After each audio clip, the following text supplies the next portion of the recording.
Hello दोस्तों, स्वागत करता हूं एक बार फिर से आप सभी का अपने YouTube चैनल परीक्षा तक स्टडी पर। मैं हूं गौरव और आज हम इस वीडियो के अंदर डिस्कस करने वाले हैं पार्ट नंबर 6 को, यानी कि जो भाग हमारा 6 है उसको हम आज डिस्कस करने वाले हैं इस वीडियो के अंदर। तो आप में से जो भी लोग इस चैनल पर नए विजिट कर रहे हैं तो उनकी जानकारी के लिए बता दें, ये जो सीरीज़ चल रही है यानी कि इससे पहले जो इसके 5 पार्ट आ चुके हैं वो सीरीज़ चल रही है मिशन एसएससी जीडी 2021 सीरीज, जिसमें हम टोटल 10,000 से भी ज़्यादा क्वेश्चन करवाने वाले हैं इस सीरीज़ के अंदर। तो इससे पहले इसके 5 पार्ट भी आ चुके हैं और आज है पार्ट नंबर 6। अगर आप लोग ये जो सीरीज़ चल रही है मिशन एसएससी जीडी 2021 की शुरुआत से लेकर अंत तक आप लोग पूरी देखते हैं तो मैं आपको गारंटी देता हूँ, आप जो आपका एसएससी जीडी कांस्टेबल 2021 का एग्ज़ाम होने वाला है उसमें आप 25 में से 25 करने वाले हैं, अगर ये आप सीरीज पूरी लगाते हैं। ठीक है, तो इसलिए इस सीरीज़ को पूरा लगाइएगा और हो सके तो ज़्यादा से ज़्यादा इस सीरीज़ को शेयर भी करिएगा अपने दोस्तों के पास में। इस सीरीज़ के अंदर आपको स्टैटिक जीके, करंट अफेयर्स के क्वेश्चन, आपके हिस्ट्री के क्वेश्चन, आपके जनरल साइंस के क्वेश्चन, आपके साइंस के क्वेश्चन, चाहे वो आपके जनरल अवेयरनेस के क्वेश्चन हो, सभी का मिश्रण इसके अंदर भी देखने को मिलने वाला है आप सभी को। और साथ ही साथ इसमें आपको जो आपके 2019 में एसएससी जीडी कांस्टेबल का जो एग्ज़ाम हुआ था उसमें जो भी क्वेश्चन आपके आए हुए थे वो भी प्रश्न आपको इस सीरीज़ के अंदर देखने को मिलने वाले हैं। तो चलिए अब शुरू करते हैं। तो शुरू करने से पहले आप लोगों से एक एडवाइस रहेगी, अगर आप लोग इस चैनल पर नए जुड़े हैं और आप तैयारी कर रहे हैं एसएससी जीडी 2021 में एग्ज़ाम देने वाले हैं और साथ ही साथ कोई भी न्यू रिक्रूटमेंट से संबंधित कोई भी अपडेट है या फिर किसी एग्ज़ाम से संबंधित कोई भी अपडेट है या फिर कोई आपका रिक्रूटमेंट का एक जो आपका एडमिट कार्ड है उससे संबंधित कोई भी अपडेट है, कोई रिजल्ट से संबंधित कोई भी अपडेट है, वो आपको सबसे पहले मिलेगी इसी चैनल पर। तो अभी इस चैनल को सब्सक्राइब मार लें और बेल आइकन को भी प्रेस कर लें। तो चलिए अब शुरू करते हैं और आते हैं पहले प्रश्न पर। तो पहले प्रश्न में आपसे पूछा जा रहा है, मोहनजोदड़ो की खोज किसने की थी? यानी मोहनजोदड़ो जो था, जो सिंधु घाटी सभ्यता का एक शहर था, इसकी जो खोज की गई थी वो किसके द्वारा की गई थी? तो बात की जाए अगर मोहनजोदड़ो की, तो इसकी जो खोज की गई थी वो 1922 यानी 1922 में इसकी खोज राखल दास बनर्जी के द्वारा की गई थी। तो आप इसको भी डेट भी याद रखिएगा और नाम भी याद रखिएगा कि किसने इसके जो खोज थी वो की थी। राखल दास बनर्जी ने की थी और 1922 में इसकी खोज की गई थी। अब हम बात कर लेते हैं मोहनजोदड़ो के बारे में, जो और भी क्वेश्चन यहाँ से आपसे पूछे गए हुए हैं। तो आपसे पूछ लेता है कि मोहनजोदड़ो को जो दूसरा नाम है यानी मोहनजोदड़ो को और किस नाम से जाना जाता है? तो मोहनजोदड़ो को मृतकों का टीला के नाम से भी जाना जाता है, यानी कि आपसे ये क्वेश्चन पूछा भी गया है तो इसलिए इस क्वेश्चन को आप याद रखिएगा।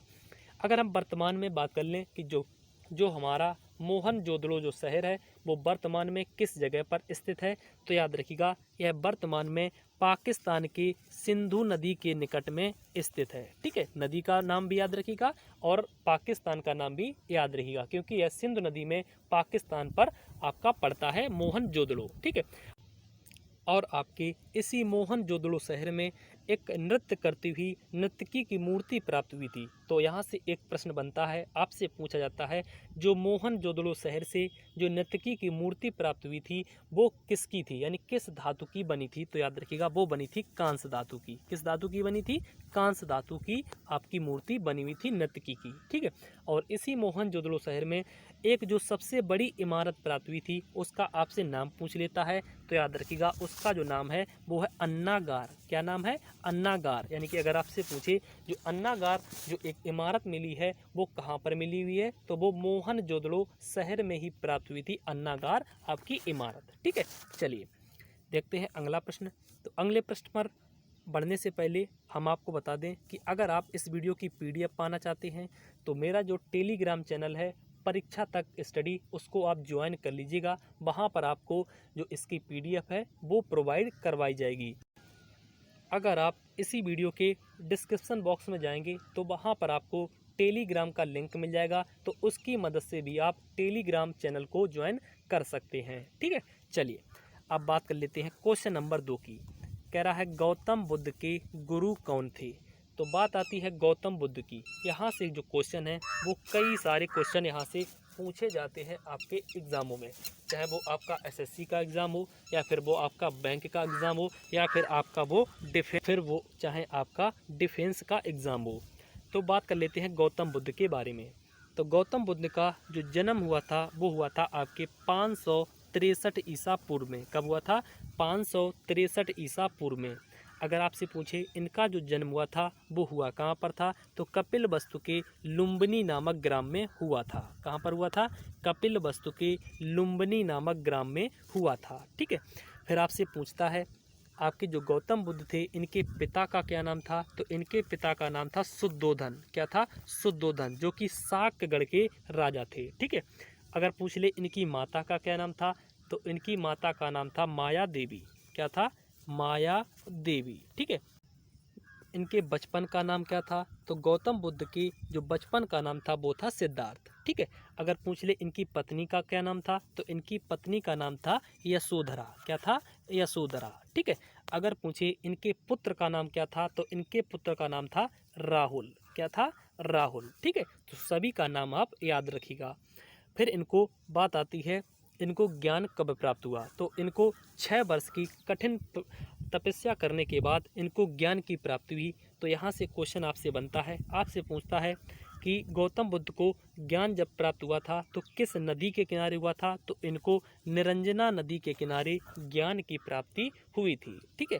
अगर आपसे पूछ ले किस वृक्ष के नीचे इनको ज्ञान प्राप्त हुआ था, तो पीपल के वृक्ष के नीचे इनको ज्ञान की प्राप्ति हुई थी। ठीक है।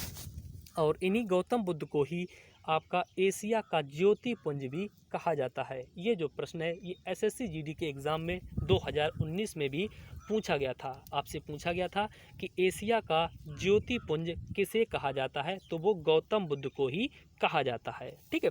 इसके बाद सन 483 ईसा पूर्व में इनकी जो मृत्यु हो गई थी वो कुशीनगर में हो गई थी। ठीक है। और इनके जन्म और मृत्यु से संबंधित कुछ घटनाएं हैं जिनको एक नाम दिया गया है। वो घटनाएं भी आपसे एग्ज़ाम में पूछ लेता है, तो याद रखिएगा। अगर आपसे पूछे जब इन्होंने अपना जो पहला उपदेश दिया था जो कि सारनाथ में दिया था, तो उस पहले उपदेश को आपके जो ग्रंथ हैं उसमें क्या कहा जाता है, तो उस पहले उपदेश को कहा जाता है धर्म चक्र परिवर्तन। क्या कहा जाता है? धर्म चक्र परिवर्तन। क्वेश्चन कुछ इस प्रकार से आपसे पूछेगा, आपसे एग्जामिनर पूछेगा कि जो धर्म चक्र परिवर्तन जो घटना है वो महात्मा बुद्ध के जीवन से किस प्रकार संबंधित है, तो याद रखिएगा इन्होंने जब अपना प्रथम उपदेश दिया था सारनाथ में तो उससे संबंधित है धर्म चक्र परिवर्तन। ठीक है। उसके बाद आपसे पूछता है कि गौतम बुद्ध के गृह त्याग की घटना को क्या कहा जाता है, तो गौतम बुद्ध के गृह त्याग की घटना को कहा जाता है महाभिनिष्क्रमण। क्या कहा जाता है? महाभिनिष्क्रमण। ठीक है। उसके बाद आपसे पूछ लेता है जब इनकी मृत्यु हो गई थी तो उस घटना को क्या कहा जाता है, तो उस घटना को कहा जाता है आपका महापरिनिर्वाण। क्या कहा जाता है? महापरिनिर्वाण। ठीक है। तो जितने भी क्वेश्चन हमने आपसे डिस्कस किए गौतम बुद्ध से संबंधित तो सभी को आप नोट कर सकते हैं, क्योंकि ये क्वेश्चन जो मैंने आपसे डिस्कस किए हुए हैं ये सभी क्वेश्चन आपके एसएससी के एग्ज़ाम में पूछे गए हैं। ठीक है। और रिपीट भी हुए हैं। ठीक है। तो इसलिए इनको याद रखिएगा। तो इस क्वेश्चन में कह रहा था गौतम बुद्ध के गुरु कौन थे, तो गौतम बुद्ध के गुरु की अगर बात की जाए तो वो अलार कलाम भी थे और उदयक राम पुत्र, ये दोनों गुरु माने गए हैं इतिहासों में। तो इसलिए अगर ऑप्शन ए और बी मिलता है तो उस पर आप क्लिक करिएगा, यानी अलार कलाम और उदयक रामपुत्र दोनों गुरु माने जाते हैं गौतम बुद्ध के। ठीक है। चलिए, अगर आपसे यहाँ पर पूछ लेता कि प्रथम गुरु कौन थे, तब आपके हो जाते अलार कलाम। ठीक है। तब आप अलार कलाम को मार्क करिएगा। चलिए, अब बात कर लेते हैं अगले प्रश्न की। तो अगर आप लोग वीडियो को पसंद कर रहे हैं तो प्लीज़ वीडियो को एक लाइक ज़रूर करिएगा, और आप किसी भी सोशल अकाउंट पर अपने दोस्तों से जुड़े हुए हैं और वे दोस्त आपके एसएससी जीडी कांस्टेबल 2021 की तैयारी कर रहे हैं तो उनके पास एक बार ज़रूर शेयर करिएगा। ठीक है। अब बात कर लेते हैं क्वेश्चन नंबर 3 की। कह रहा है पाटलिपुत्र नामक नगर की स्थापना किसने की थी, तो बात आती है पाटलिपुत्र नामक नगर की। तो इस शहर की जो स्थापना की थी वो की थी उदयन ने। किसने की थी? उदयन। उदयन जो था यह जैन धर्म को मानने वाला था। आपसे पूछ लेता है कि उदयन जो राजा हुए हैं वो किस धर्म को मानते थे, तो यह जैन धर्म को मानते थे। ठीक है, तो वो आपके हो जाएंगे उदयन। ठीक है, और उदयन को जैन ग्रंथों में पितृहंता कहा जाता है। तो अगर आपसे पूछे पितृहंता किस शासक को कहा जाता है तो वो उदयन को कहा जाता है। बट अगर पूछे बौद्ध धर्मों में उदयन को क्या कहा गया है तो बौद्ध धर्म में उदयन को कहा गया है पितृभक्त। क्या कहा गया है? पितृभक्त। ठीक है, अगर जैन धर्म में पूछेगा तो पितृहंता कहलाएगा। अगर आपसे पूछ ले बौद्ध ग्रंथों के अनुसार उदयन को क्या कहा गया है तो कहा गया है पितृभक्त। ठीक है, तो दोनों को आप याद रखिएगा। चलिए देखते हैं अगला प्रश्न, क्वेश्चन नंबर 4 कह रहा है अशोक के अभिलेखों को सर्वप्रथम किसने पढ़ा था। बात आती है अशोक की। अशोक जिसको कहा जाता है देवा नाम प्रिय यानी देवताओं का प्रिय, ये भी प्रश्न आपसे पूछा गया है कि देवा नाम प्रिय किसको कहा गया है इतिहास में, तो वो अशोक को ही कहा गया है। ठीक है, अशोक जो थे इनके जो पिता थे वो थे बिंदुसार। कौन थे? बिंदुसार। ठीक है, इनको पुत्र का पिता और पिता का पुत्र भी कहा जाता है। ठीक है, ये भी आप याद रखिएगा। तो बात आती है इनके अभिलेखों की। तो सर्वप्रथम जो इनके अभिलेख थे उसकी जो खोज की गई थी वो की गई थी 1750 ईस्वी में। कब की गई थी? 1750 ईस्वी में। और इनके अभिलेखों की जो खोज की थी वो की थी पेनथिलर ने। किसने की? वो की थी पेनथिलर ने। ठीक है, उसके बाद जो इनके अभिलेख थे उनको जो सर्वप्रथम पढ़ने का कार्य किया था वो किया था जेम्स प्रिंसेप ने। किसने किया था? जेम्स प्रिंसेप ने। और पढ़ा कब था? तो 1837 ईस्वी में सर्वप्रथम जेम्स प्रिंसेप ने जो अशोक थे उनके अभिलेखों को पढ़ा था। ठीक है, खोज की गई थी 1750 में और पढ़े गए थे 1837 ईस्वी में। तो पूछ रहा था कि अभिलेखों को सर्वप्रथम किसने पढ़ा था, तो वो जेम्स प्रिंसेप ने सबसे पहले पढ़ा हुआ था। ठीक है, तो ऑप्शन नंबर बी इसका राइट हो जाएगा। बात कर लेते हैं क्वेश्चन नंबर 5 की। मोस्ट इम्पोर्टेंट प्रश्न कह रहा है भारतीय राष्ट्रीय कांग्रेस की स्थापना कब हुई थी। तो बात आती है भारतीय राष्ट्रीय कांग्रेस की। तो इसकी जो स्थापना हुई थी वो हुई थी 28 दिसंबर 1885 को। कब की गई थी? 28 दिसंबर 1885 को इसकी जो स्थापना की थी तो वो की थी A.O. ह्यूम ने। ठीक है, किसने की थी? A.O. ह्यूम ने। ठीक है, और इसके जो पहले अध्यक्ष बनाए गए थे वो बनाए गए थे W.C. बनर्जी। कौन बनाए गए थे? W.C. बनर्जी यानी कि व्योमेश चंद्र बनर्जी। भारतीय राष्ट्रीय कांग्रेस से और भी कई सारे क्वेश्चन बनते हैं तो इसके लिए हम एक स्पेशल वीडियो लेकर आप लोगों के लिए हाजिर होंगे, तब उसमें हम डिस्कस करेंगे जितने भी क्वेश्चन अभी तक पूछे गए हैं भारतीय राष्ट्रीय कांग्रेस से संबंधित और जो भी प्रश्न आपसे पूछे जा सकते हैं सभी का हम डिस्कस उसमें विस्तार से करेंगे। ठीक है, तो इस प्रश्न का जो आपका राइट ऑप्शन हो जाएगा वो हो जाएगा आपका 1885 यानी कि ऑप्शन नंबर ए इसका राइट हो जाएगा। ठीक है, चलिए देखते हैं अगला प्रश्न, क्वेश्चन नंबर 6 कह रहा है कुचिपुड़ी नृत्य का आयोजन किस राज्य में किया जाता है। पहले तो हम आपको बता दें जो आपके भारतीय शास्त्रीय नृत्य हैं जो कि जिनकी जो टोटल संख्या है वो है 8, इनमें से कोई ना कोई आपसे ज़रूर पूछ लेता है एग्जामों में। तो ये भी कुचिपुड़ी है, ये भी आपका शास्त्रीय नृत्य है। ठीक है, शास्त्रीय नृत्य आपको बता दें तो शास्त्रीय नृत्य वो कहलाते हैं जिनका जो प्रमाण है वो शास्त्रों में मिलता है। तो टोटल जिनकी संख्या है वो है 8। तो हम सभी को डिस्कस कर लेते हैं इसी प्रश्न के अंदर। तो सबसे पहले आपका हो जाएगा कुचिपुड़ी। कौन सा हो जाएगा? कुचिपुड़ी, जो कि होता है आपके आंध्र प्रदेश में। ठीक है, उसके बाद आपका होता है कथक जो कि उत्तर भारत और उत्तर प्रदेश में देखने को मिलता है। उसके बाद आपका तीसरे नंबर पर हो जाएगा भरतनाट्यम जो कि तमिलनाडु में देखने को मिलता है।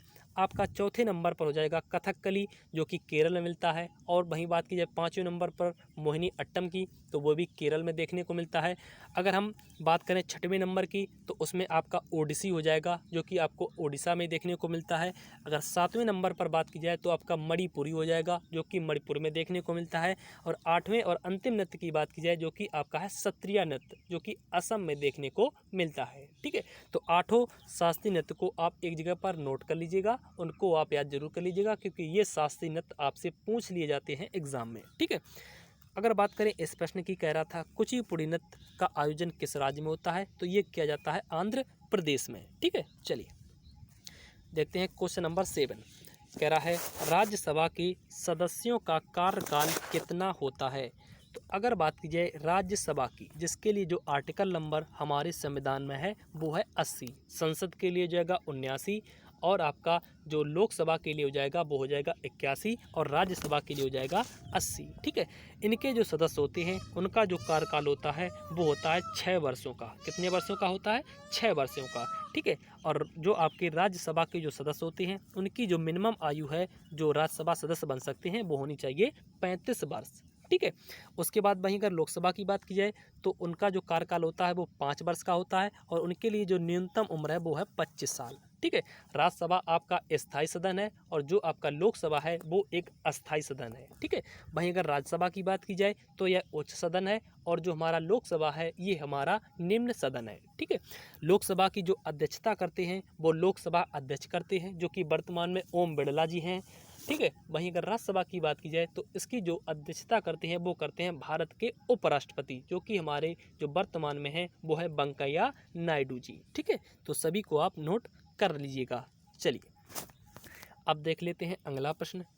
क्वेश्चन नंबर 8 कह रहा है सौर मंडल का सबसे बड़ा ग्रह कौन सा है? तो वो आपका हो जाएगा बृहस्पति, यानी कि बृहस्पति जो है ये सौर मंडल का सबसे बड़ा ग्रह है। ठीक है, वहीं अगर बृहस्पति की बात की जाए, बृहस्पति का जो एक उपग्रह है जो आपसे पूछा जाता है वो कौन सा है? तो वो आपका हो जाएगा ज्ञानीमीड। कौन हो जाएगा? ज्ञानीमीड, ये इसका उपग्रह है आपके बृहस्पति का। ठीक है, तो इसको आप याद कर लीजिएगा।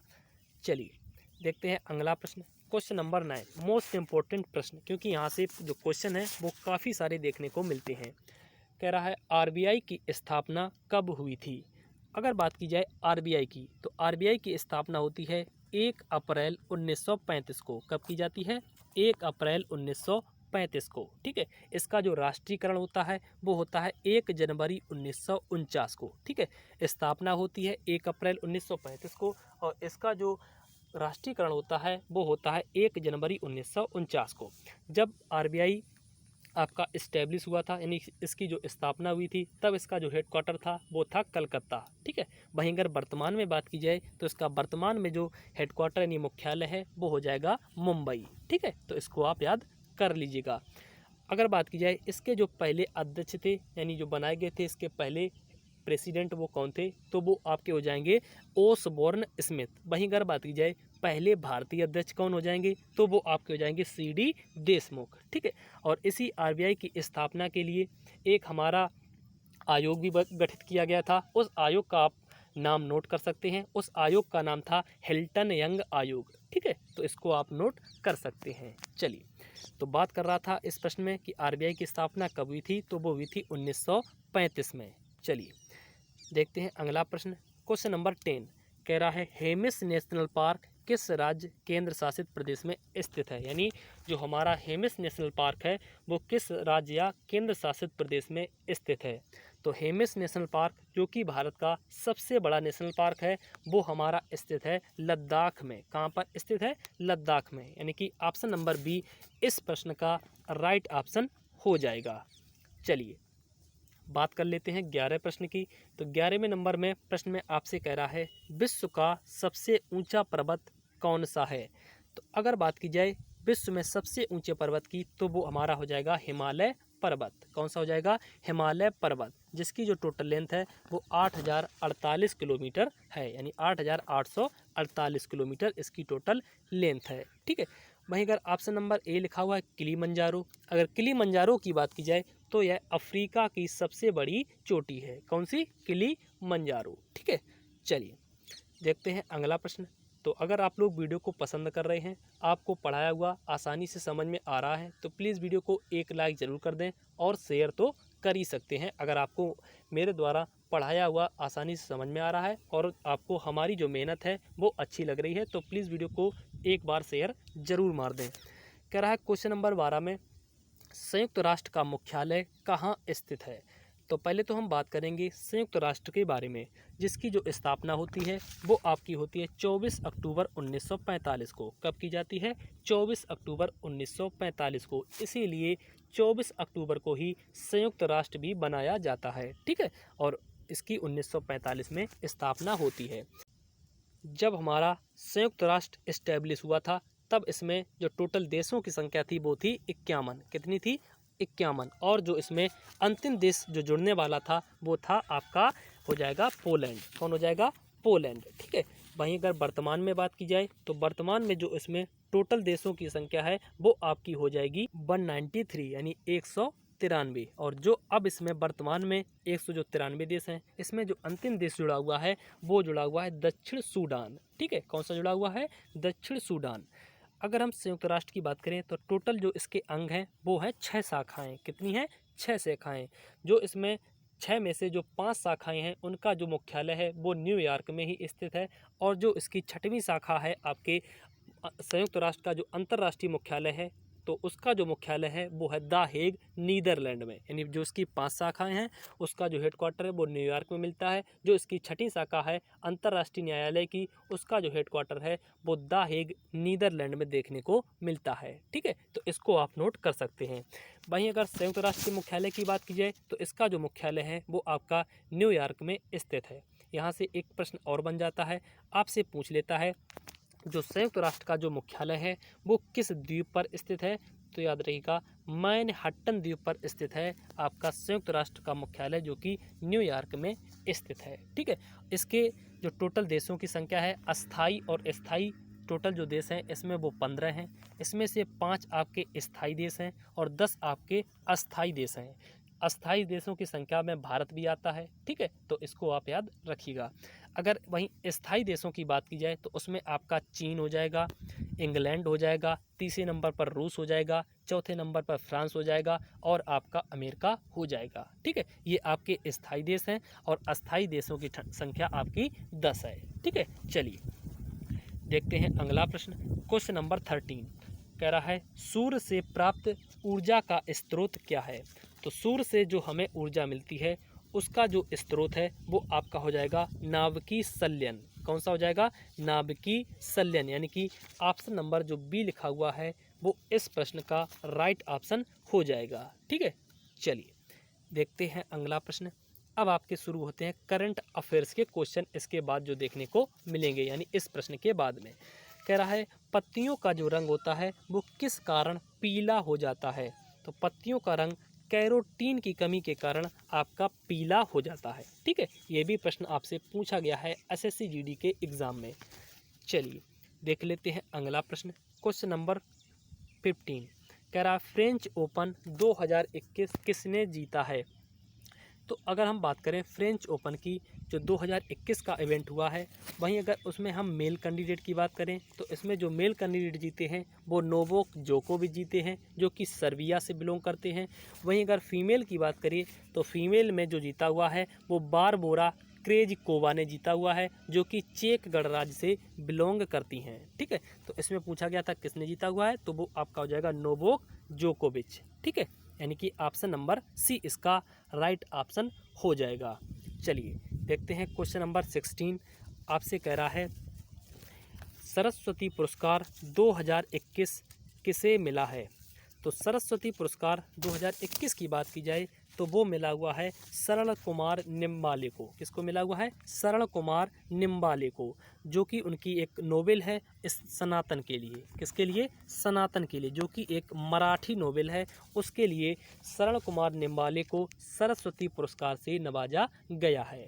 वहीं अगर बात की जाए 2019 में जो घोषणा हुई थी वो आपका पुरस्कार 2020 में मिला हुआ था, वो किसको मिला हुआ था? वो मिला हुआ था वासुदेव मोही जी को। किसको मिला हुआ था?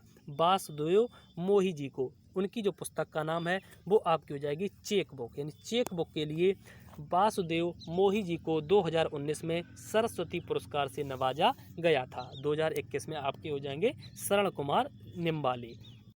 तो ये जो सीरीज़ थी जिसमें हमने टोटल 16 क्वेश्चन आपसे डिस्कस किए और साथ ही साथ उनसे बनने वाले जो और भी क्वेश्चन थे उनका भी डिस्कशन किया। अगर मेरे द्वारा आपको पढ़ाया हुआ आसानी से समझ में आया हो तो प्लीज़ वीडियो को लाइक करिएगा और कमेंट बॉक्स में हमें ज़रूर बताइएगा।